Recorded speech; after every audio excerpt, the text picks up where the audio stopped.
परिवहन राज्यमंत्री माधुरीताई मिसाळ या स्वारगेट बस स्थानकात आलेल्या आहेत आणि या सगळ्या घटनेची ते पाहणी करतायत आणि संबंधित विभागाला काही सूचना देखील करतायत। तुम्ही आज या ठिकाणी पाहणी केलेली आहे, काय नेमक्या सूचना संबंधित अधिकाऱ्यांना?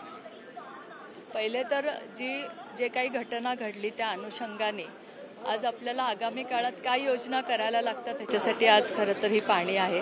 त्याच्यासाठी जे पण सुरक्षा महिला रक्षक कर्मचारी नेमणं ही पहिली गोष्ट, सुरक्षा दक्षता अधिकारीच्या अध्यक्षतेखाली एक सुरक्षा रक्षक कमिटी नेमणं दुसरी गोष्ट, कॅमेऱ्यांची संख्या वाढवणं, पोलिसांचं पेट्रोलिंग वाढवणं आणि ज्या स्क्रॅप बसेस आहेत त्याचं ऑडिट करणं आणि आता मला काल सांगितलं की ज्या बसेस आपल्याला लॉक करता येत नाही त्याच्यामधली जी ऑटोमॅटिक सिस्टीम आहे त्याच्या संबंधीचा पण विचार करून की जिथे ज्या बसेस लावल्या जातील त्या लॉक होतील या दृष्टीनेच्या योजना, लाईट असेल, कॅमेरा असेल, या सर्व गोष्टीची परिपूर्तता आम्ही आगामी काळात। पहिला सुरक्षा संदर्भ फार महत्वाचा आहे, कारण की 25 तारखेला ही घटना घडली आणि त्यानंतर सातत्याने राज्यातील एकूणच एसटी डेपोचा प्रश्न आता ऐरणीवरती आलेला आहे। ऍक्च्युली एसटी डेपोचे जेवढे पण एसटी डेपो आहेत आम्ही आता सगळ्याचा आढावा आणि आम्ही हा निर्णय ऑलरेडी आधी घेतला होता की आम्ही बसेसमध्ये एक पॅनिक बटन बसवणार आहे आणि आम्ही त्याचा जो ॲक्सेस आहे तो मुंबईला आम्ही ठेवणार होतो आमच्या ऑफिसला।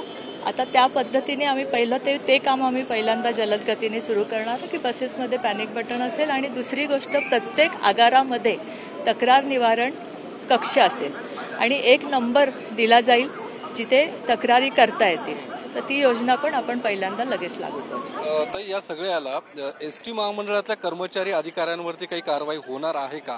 कारण कुठेतरी त्यांचे सुद्धा या सगळ्या घटना गोष्टीकडे दुर्लक्ष होताना दिसतंय, कारण ज्या दिवशी घटना घडली त्या दिवशी या कुठल्याही कर्मचारी अधिकाऱ्यांना या घटनेसंदर्भातली कुठलीही माहिती नव्हती, त्यामुळे त्यांच्यावरती काही कारवाई आपल्या माध्यमातून होणार आहे? याच्यामध्ये एक निर्देश पहिल्यांदा देऊनच टाकलेले आहेत की आगार व्यवस्थापकांनी आगारामध्येच राहणं बंधनकारक आहे, पहिली गोष्ट। तर दुसरी गोष्ट की आपण आत्ता पूर्णपणे सुरक्षेचं ऑडिट करायला घेतलेलं आहे, त्याच्यामध्ये ज्यांची पण जबाबदारी असेल आणि त्यांच्या जबाबदारी त्यांनी झटकून काही केलं असेल आणि त्यांच्यामुळे काही गोष्टी घडल्या असतील तर निश्चितच आपण त्या अधिकाऱ्यांवर कारवाई करू। तोडफोड देखील काही लोकांनी केली, राजकीय नेत्यांनी केलेली आहे, त्यांच्यावर काही कारवाई होणार काय?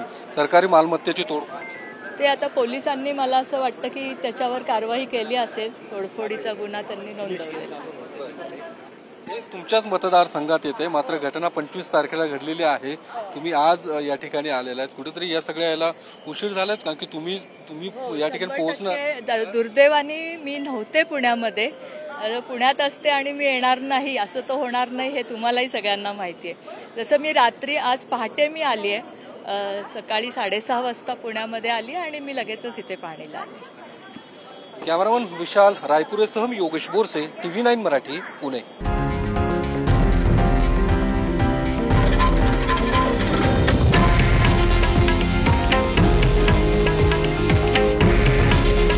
हे आहे देशातील नंबर 1 न्यूज नेटवर्क आणि आपण पाहत आहात TV9 मराठी।